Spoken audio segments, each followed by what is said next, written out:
Welcome to the back in person 32nd Annual Lucy G. Moses Preservation Awards. We are so happy to see you. I'm Peg Breen, President of the New York Landmarks Conservancy. We held the Lucys here at the Cathedral in 2009, and it's lovely to be back in this absolutely magnificent space. The Lucys are always one of our happiest events. It is heartening to see the incredible preservation projects completed in yet another pandemic year. Our honorees showed a great faith in the city, and all the jobs the projects provided a needed boost to the economy. Once again, the projects also showed how fortunate we are to have a great wealth of skilled and dedicated preservation professionals. We'll show the firms who worked on each project, but these awards are basically a salute to all of you. So on to the awards. Our Preservation Leadership Award goes to Yuen Chin for her dedication to the preservation, beautification, and revitalization of Harlem. Her activism grew out of restoring the house she bought in the Hamilton Heights Historic District 25 years ago. Yuen founded the West Harlem Community Preservation Organization in 1996. She's been its executive director ever since. Yuen has rallied residents and community boards to place preservation at the heart of the community's future. She was instrumental in the creation of the Hamilton Heights Historic District Extension, as well as the Sugar Hill and Dorrance Brook Square historic districts. She helped put all three districts on the National Register of Historic Places. Yuen also created Harlem One Stop, a website highlighting cultural and artistic communities and events. It promotes tourism and introduces new audiences to Harlem's unique place in American history. Yuen's work has benefited countless Harlem residents, businesses, and cultural institutions, and that has benefited all of us. Please welcome Yuen Chin. I am honored to be awarded the 2022 Lucy G. Moses Award from the New York Landmarks Conservancy, a preservation organization I hold in high regard. This award honors the commitment of countless individuals and groups in the Hamilton Heights, West Harlem Community District to historic preservation. Their understanding of collective strength in advocacy and the importance of identity rooted in historic places helped achieve city and national designation of Hamilton Heights, Sugar Hill, and Dorrance Brook's Historic District. It was a privilege and an honor to lead the process, and we look forward to continued effort to strengthen and preserve the historic fabric of West Harlem. And for every preservationist this evening, thank you, for it is you with fortitude and commitment who keep our collective stories in the forefront. Thank you. Our Preservation Organization Award goes to the Prospect Park Alliance. Over its 35-year history, the Alliance has worked to restore Olmsted and Box's masterpiece to its original glory. At the same time, they've evolved the park to meet contemporary needs. The Alliance received prior Moses Awards for the Concert Grove reconstruction, Well House, and Endale Arch. Most recently, they've restored the impressive Concert Grove Pavilion. Other notable restoration projects include the Boathouse, Prospect Park Carousel, and the Arch at Grand Army Plaza, all done to the highest standards. Prospect Park has always been important to Brooklyn's diverse communities, but the past 2 years have shown how absolutely vital open space and beauty are to our emotional well-being. Frederick Law Olmsted's 200th birthday is next Tuesday, but a perfect time to recognize the Alliance's expert and dedicated staff for keeping Olmsted's amazing legacy alive for all of us to enjoy. On behalf of the Prospect Park Alliance, I'd like to thank you for giving us this honor for the 35 years that we've been dedicated in restoring Prospect Park to its grandeur. I want to also thank the Parks Department, our partners, We couldn't do this without the New York City Parks Department, so we worked closely with them. And I also want to just briefly thank my staff, the team, for the last 35 years, and now my current staff of architects, landscape architects, conservationists, historians, construction supervisors. Dedicated team that works diligently at making this happen. Thank you. One Wall Street occupies a full block at Wall and Broadway, and a prominent place in this city's skyline. Ralph Walker's 1931 limestone tower is one of New York's great Art Deco landmarks. Once a baking headquarters, the tower and its later addition have undergone the largest office-to-residential conversion in the city. SLCE Architects' careful exterior restoration restored Walker's inwardly curved bays and distinctive mullions. Walker wanted passers-by to enjoy his exterior. But One Wall Street also has one of the most beautiful interiors in New York. The 30-foot-high Red Room is covered in 13,000 square feet of red, amber, and shimmering gold mosaic, designed by acclaimed muralist Hildreth Meyer. Once a banking reception area, the colors darkened over time. They were carefully and meticulously cleaned under the direction of Atchison Doyle and partners. New fire suppression sprinkler heads were seamlessly integrated into the mosaic ceiling. Reflective interior trusses were installed in a historically sensitive fashion that does not touch the walls. The historic adaptive reuse responds to contemporary needs while paying tribute to Walker and Meyer's creations of art and beauty. And on behalf of Macklowe Properties, I'd like to express how proud we are to be recipient of the Lucy G. Moses Award for our preservation efforts at One Wall Street. And also congratulations to our fellow honorees for their well-deserved awards. It would appear we are in really good company. This is a wonderful acknowledgement of the commitment and dedication that our partners and family of professionals, architects and engineers, contractors and artisans have invested over the last 8 years repurposing and restoring the Ralph Walker Design Art Deco 1930s landmark. Refurbishing the glass mosaic murals of Hildreth Meyer required sourcing materials that complement and preserve the existing finishes and engaging resourceful artisans who had the skill set and experience to execute the work on the triple high space and the ornamental monumental windows. We couldn't be more thrilled with results, and we welcome everyone to come and see for themselves. Trust me, it's a real treat. Thank you. Trinity Church is a beloved city, state, and federal landmark designed by Richard Upjohn and completed in 1846 at the intersection of Broadway and Wall.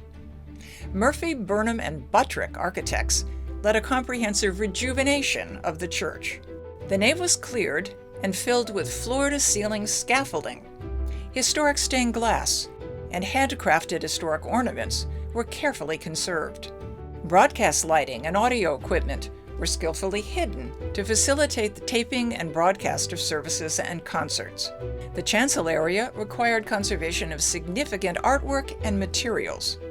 Reredos carvings were refined, and the chancel flooring redesigned. Non-worship spaces in a 1960s addition were refinished to connect visually with the historic ones. Outside, a permanent glass canopy was added to shelter processions, while new plantings and lighting improved the graveyard, a popular oasis. One of our most venerable landmarks continues to play a vital role in the life of the city. It is my pleasure to receive this award on behalf of Trinity Church. It is quite an honor because we were just coming off of Easter, and if there's any testament to the work that was done on the church, it was really shown on just this past Sunday, and what a glorious, beautiful, and really spectacular job that our team did, who did such a magnificent job in both bringing Trinity Church into the future while also honoring its past. Thank you very much. This 1926 former Con Ed power station was turned into a renowned recording studio in the late 1970s. Bruce Springsteen and David Bowie were among the many artists drawn to the technically innovative spaces. The building was threatened 5 years ago when the owner considered selling to developers.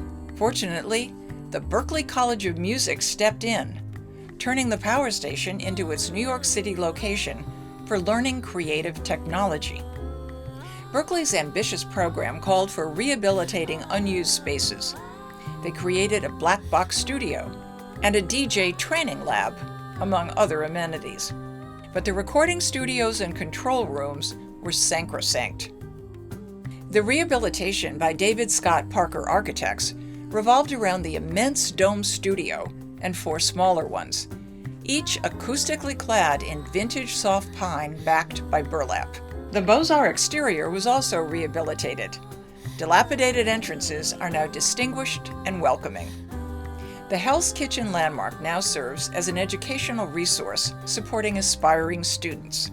It also serves advanced musicians who continue to record in these beautiful and beloved studios. I'm so honored and excited that Power Station is a recipient of one of the most prestigious awards in landmark conservation. I'm grateful to my late friend Rick DePaffy for the crazy idea that became this vision, realizing that a public-private philanthropic partnership was the best way to save an iconic recording studio, and knowing that the highest and best use for this space should not be defined merely financially. I'm grateful to my friend Roger Brown, longtime president of Berklee College of Music, for believing in our vision and committing Berklee's name and resources to what started as a seemingly impossible dream. I'm humbled by the hard work, determination, and devotion of my good friends Stephen Weber and David Parker, who never stopped moving forward and always had faith. And I'm proud to have been a small part of something that I believe will enrich the music community of New York City long after I'm gone. We're pleased to salute the reopening of Gage and Toner, one of Brooklyn's most beloved landmarks. The restaurant moved to this Fulton Street brownstone in 1892, becoming the cornerstone of Brooklyn restaurants. It closed in 2004, faced with a changing neighborhood and traffic patterns. Designation as an interior landmark helped save the unique features when other businesses occupied the space in the interim. Restaurateurs Soo-Hee Kim, Ben Schneider, and Sinjin Frizzell have restored Gage and Toner's former splendor. Working with Eric Safyan Architects PC, they've also gently guided it into the 21st century. The ornate dining room glows from restored lamps and brass chandeliers. Elegantly arched cherry wood trim mirrors run across 3 sides of the room. Upholstered booths and banquettes line the walls. Wall panels were covered with William Morris wallpaper that picks up the golden hues of the cove and oyster tones of the Venetian plaster ceiling. Original Lincrusta wall coverings were carefully restored. The historic storefront is now a cream color and features a restored revolving door from 1919. Gage and Toner initially reopened in March 2020, just as the pandemic shut the city. But the owners kept their faith in New York and in Gage and Toner's place in people's hearts. Thanks to them, Gage and Toner is indeed back in updated Gilded Age glory. I'd like to begin, of course, by thanking the Conservancy and the New York City Landmarks Preservation Commission. It goes without saying, but I'll say it, that it's the efforts of people who spend their life dedicated to preserving landmarks that made it possible for us to do this project. There is no way Gage and Toner would have been standing if not for it being landmarked. So we thank you very much, because we've got a hot restaurant on our hands now. My wife, Soo-Hee Kim, my partner, Sinjin Frizzell. And lastly, I want to thank Sean Lincoln, who's in the audience here, without whom I could not have done this, who is an incredible craftsman, an artisan who believes in the art of building. And he got to know every pipe and every wire in that place along with me, and we had a good time doing it. So thank you all very much. 74 Grand Street shows us that even buildings can go home again. The 1885 Neograc cast iron building was designed by George da Cunha It stood its ground until 2001, when neighboring demolition and subsequent excavations undermined it and caused it to move. DOB issued a demolition order, but the Landmarks Commission required that the cast iron be unbolted and stored. Redevelopment stalled until 2018, when the LPC approved an application from Church Hill Real Estate Holdings and the Office of Joseph Pell Lombardi, architect. The architects studied the cast iron pieces, historic drawings, and photographs. They also relied on an identical Dacuna buildings nearby. The new building is similar in scale to the original. Some 250 original cast iron elements were reinstalled. 74 Grand's robust facade again adds to the neighborhood's character. And on behalf of the owner, Churchill Real Estate Holdings, and the entire project team, we would like to say thank you for the award. I remember a few years ago going to see these cast iron pieces that had been taken off. That they were in storage in New Jersey, and they were just sitting in a field. And to be able to see the pieces restored and back on the building is very exciting. We also had an amazing team. Some of those people are here tonight. I just wanted to mention Allen Architectural Metals, who worked on the cast iron restoration, and Jablonski Building Conservation, who worked on the paint analysis. Thank you. 55 Reed Street, another cast iron beauty, was also threatened by neighboring demolition, which caused it to move. The DOB vacated the 1872 structure, which earned press as the leaning landmark of Broadway. The years and signage had not been kind to the once elegant building. New owners, United American Land, recognized the damaged landmark's potential. A shoring system was installed to stabilize the building. Then architects Greenberg Farrow surveyed it and began restoration. Failed or missing cast iron was replicated and reinstalled. Non-original storefronts were replaced with mahogany and cast iron frames to match the original. Facades were painted in an off-white, historic color. The mansard roof was rebuilt with historic and new matching slate shingles. Failed portions of the metal cresting were replicated and replaced. The existing fire escape was repaired and made safe for new tenants. Tenants also enjoy a lovely restored entrance to this polished gem. And an important corner of Broadway is rejuvenated. On behalf of United American Land, I would like to say thank you to the New York Landmarks Conservancy for honoring our work at 55 Reed Street. I remember walking through this building in 2015 with our UAL team and ducking around all the temporary shoring, beginning what would become a long process of learning what was required to restore this building to its original grandeur. And I would like to say thank you to our team. This was a complete team effort. Without them, we couldn't have completed our vision of taking on the work required for this beautiful but very fragile building and restoring it to have a new use and be enjoyed for years to come. Thank you so much. We are very proud of our collective work at 55 Reed Street, and we are deeply honored.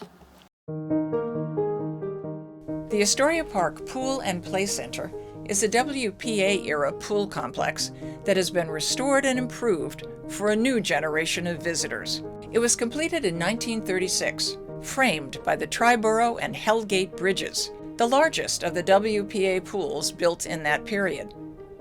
The pool and bathhouse remained in use, but the wading pool was closed because it no longer met code requirements. The City Parks Department engaged landscape architect Nancy Owens. She designed a dynamic new play area sensitive to the scale, geometry, and detailing of the historic complex. The yellow, orange, and blue palette reflects tiles at the pool house. A new shade structure follows the geometry of the historic wall. Spray showers enhance the pool. Restoration of the Art Moderne-style comfort station meets current code requirements and improves accessibility. The play area was also transformed. It now features custom-designed equipment. Circular and geometric elements were inspired by the historic pool complex. Pulling it all together, original fences, gates, and masonry were adapted to connect the playground and water play area. The result, a wonderful blend of classic architecture and contemporary recreation. Thank you, Peg and the Landmarks Conservancy. I couldn't be happier to be here to accept this award on behalf of my esteemed colleagues at the Parks Department. I also want to recognize the other recipients of tonight's award, and in particular, my former colleagues and now partners at the Prospect Park Alliance. Congratulations. Astoria Park is truly a neighborhood anchor, and this project has made this beloved park new again to better serve the community.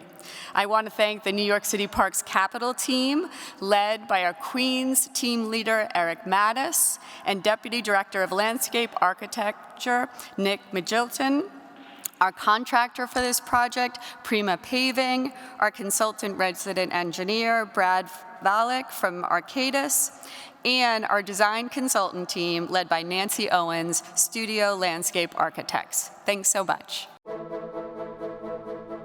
The City Parks Department reopened the Highbridge to great acclaim nearly 7 years ago.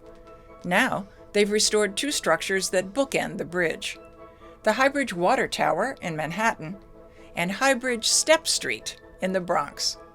The 200-foot-tall water tower was built in 1872 as part of a system that brought up water from the aqueduct below. It's been an observation deck since 1990. The granite exterior was repointed and repaired. The wonderful iron staircase and railings were renewed. New 15-foot-high windows frame the extensive views. Cowell North America and Lee Saltzman allowed this Romanesque revival beauty to grace the skyline once again. The Step Street is a grand feature of the landscape that connects the riverfront to the bridge. The bluestone treads had become cracked, and overgrown trees added to a sense of neglect. Now, the 171 steps and 18 landings are repaired, missing elements replaced, and new code-compliant handrails and lighting installed. Karen Bossman and Associates, Silman, and Jablonski Building Conservation ensured that the 137-year-old staircase beckons visitors again. The Parks Department has brought back a unique and lovely complex for all New Yorkers to enjoy. Thank you for recognizing multiple projects in our parks this year. And thank you for awarding this one to Highbridge Park projects in both Manhattan and the Bronx. The Water Tower and Step Street connect us to our city's storied history. Now we have restored these park features while preserving their historic character. Thanks so much. 1 West 123rd Street was the elegant neo-Renaissance home of Mr. and Mrs. John Dwight when it was built in 1890. The Dwights lived there 35 years. Later owners and users of the building were not as kind. Here's what it looked like when James Fenton and Darrell Pickney bought it in 2010. It was a mess. No working utilities or toilets, missing walls, and layers of thick paint hiding original details. Calling their restoration a labor of love is an understatement. PBDW architect Sam White addressed every room. He installed new fixtures and systems, exposed original ornament, created lost details based on Dwight family photographs, and finished the rooms in rich colors. The owners also restored the exterior, installing more than 50 new windows and skylights to match the originals. A 2-story annex was built as a kitchen for one of the former institutional uses. James and Darrell converted it into a library for their collection of more than 10,000 books. We are delighted to honor their vision and persistence. I'd like to thank the Conservancy very much for this recognition. I think this is by far the smallest project being celebrated this evening, but it's not the smallest project for me. And I can tell you it's been quite a strain, and now we're looking for somebody else to take that strain on our behalf. But thank you very much indeed to all of you. The exterior of the former Farley Post Office has been restored in recent years, and a resplendent Moynihan train hall created within. But McKim, Mead & White's majestic postal lobby remained in dire need of restoration. 2 blocks long and 2 stories high, the lobby and its rotundas provided 24-hour entry to what was once one of the busiest post offices in the country. After years of deferred maintenance, water damage marred the elegant design. Darkened ceilings hid the elaborate ornamentation. Vornado came to the rescue. They brought in Skanska Architects and Building Conservation Associates. BCA completed a detailed condition survey that guided repairs. The post office stayed open, even as the cleaning tests, finishes analyses, and repairs went on around them.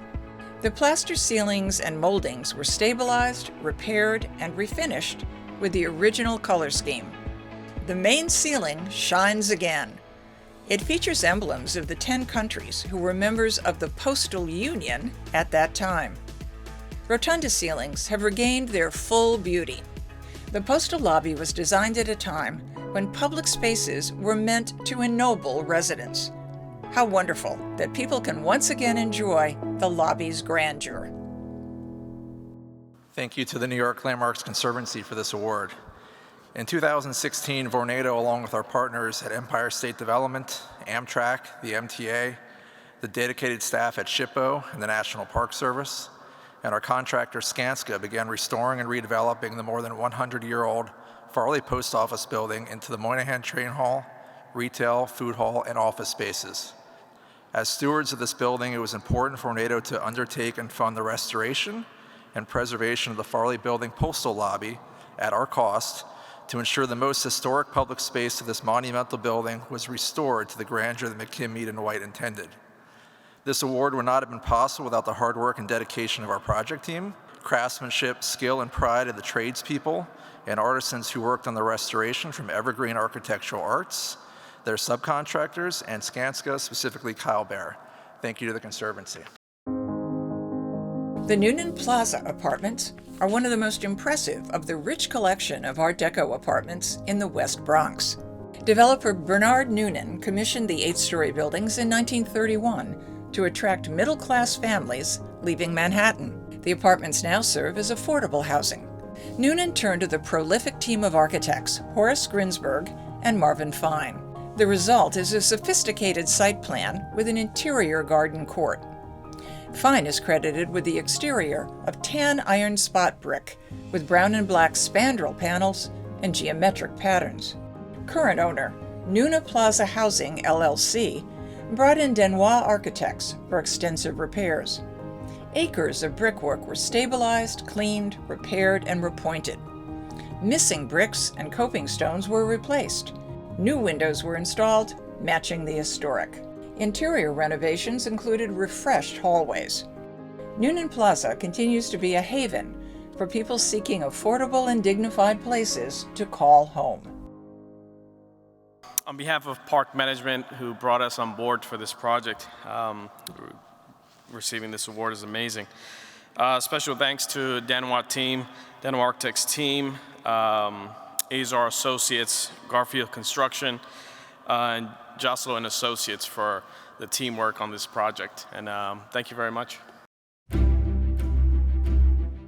Warren and Wetmore's Helmsley Building on Park Avenue was the tallest of the terminal city buildings the architects designed to complement Grand Central. Many of us view it on taxi rides through the portals, or as a distant focal point on Park Avenue.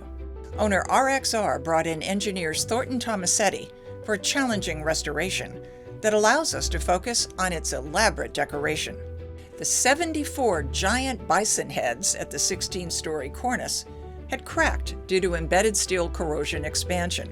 To repair them, the bison craniums were carefully removed. That allowed steel plates to be welded and waterproofed before resetting the heads and repairing the original terracotta. The colossal 3-story columns at the 29th floor had corroded structural elements and large-scale terracotta cracking. Rounds of color matching ensured that glazing of the new material blends into the existing terracotta. An innovative cloud-based technology was installed to monitor and mitigate future steel deterioration. Crowning it all, the beautifully restored cupola. No wonder an architecture critic once called the Helmsley Building absolutely glorious. On behalf of RXR HB owner, and RXR Realty, I'd like to offer my sincere thanks to the New York Landmarks Conservancy for this wonderful recognition. And I offer my congratulations to the talented team who were involved with the successful completion of this complex exterior project at the iconic Helmsley Building at 230 Park Avenue. This acknowledgement is very much appreciated and I think also very well deserved. Thank you again and have a great night.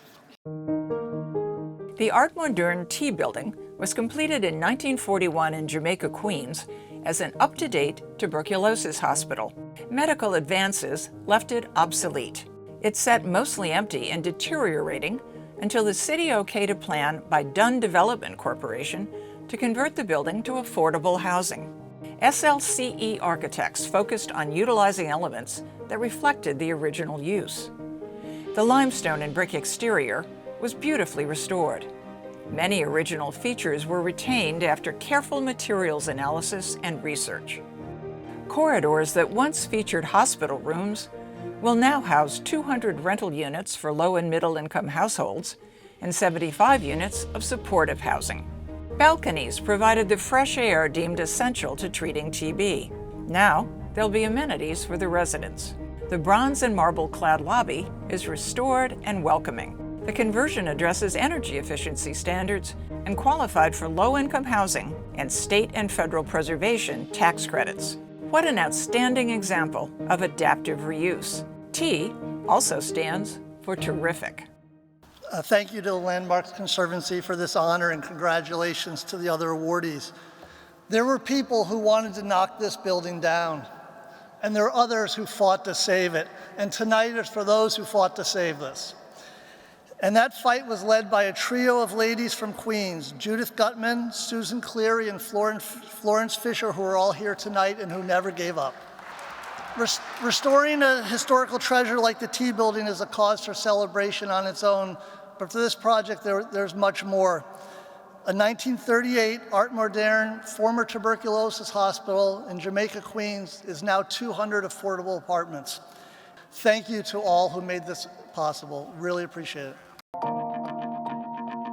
The Empire State Building's distinctive Art Deco spire has been returned to its original sculptural beauty. The spire was a late design addition by Shreve Lamb and Harmon as they completed the building in 1931. It was originally advertised as a mooring mast for dirigibles, but the building soon became a prime broadcasting site. Broadcasting equipment added over time eventually obscured the original architecture. Empire State Realty Trust resolved to remove obsolete infrastructure and restore the spire's historic appearance. Consulting Associates of New York oversaw the challenging project. They used industrial rope access to dismantle giant antennas. They lowered disassembled elements weighing up to 600 pounds each to the base of the mast. They repaired holes in the cladding, removed a non-historic waterproofing membrane from the dome, and coated it with aluminum paint. That reestablished the original appearance and will mitigate future oxidation. It's hard not to gasp at the skill and daring it took to accomplish this restoration. It's also hard to believe the Empire State Building could have been even more lovely. But it is, with its graceful spire shining again. I'm pleased to represent Empire State Realty Trust and proud to accept this award for the restoration of the Empire State Building mooring mast, which carefully turned back the time to 1931. We are honored to have our work recognized in this way by the New York Landmarks Conservancy. Thank you very much. Also, a special thanks goes to the Landmark Preservation Commission, especially Sarah Carroll and her team for their guidance throughout the process. I hope this recognition for our plan and our work can serve as inspiration for others to follow suit. Also, I would like to thank my family for their support through this difficult project, which spanned many years and took many hours. Thank you and good night. The Conservancy is thrilled to give a special award to our longtime colleague, Alex Herrera. Alex was the Conservancy's Technical Services Director for nearly 23 years before retiring last July. He helped save so many buildings, we'd run out of time and out of breath trying to name them. Alex spent years in federal reviews that resulted in the creation of Moynihan Train Hall and the restoration and reuse of Eero Saarinen's former TWA terminal at Kennedy. One of his most dramatic rescues saved 4 landmark townhouses in Brooklyn from demolition by the city after a construction accident affected 2 of them. As a trained architect, Alex knew the buildings were sound. He brought in a company to fix the damage and saved the day. Alex came to the Conservancy from the Landmarks Commission, where he was Director of Preservation. In that role, he amassed an encyclopedic knowledge of city landmarks and won a coveted Sloan Public Service Award. Alex was also a longtime board member of the Brooklyn Heights Association and remains a trusted advisor. Alex has always been very modest about his accomplishments, but we don't need to be. Let's give a big welcome to Alex Herrera. Well, thank you very much. This is certainly overwhelming.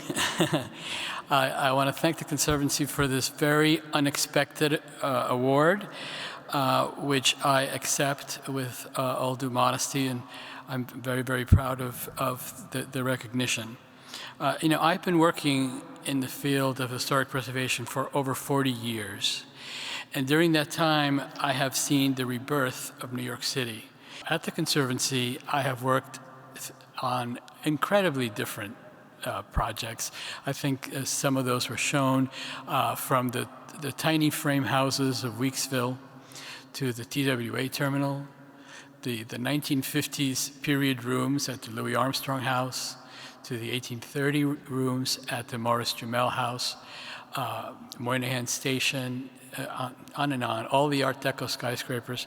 So I've been extremely fortunate to have had that career, and I want to thank I want to thank the Landmarks Conservancy, of course, the awards, the members of the award committee. I want to thank the chairman, Richard Garvey, and of course our amazing president, Peg Breen. And I'm overwhelmed and very, very grateful. So good night and thank you. I'd like to thank my colleagues Andrea Goldwyn and Carla Ilo for helping with this evening so much, our video producer Gil Gilbert, our great AV team, Park Boulevard, and of course thanks to all of you for coming. So let's take off those masks and have a reception. Thank you.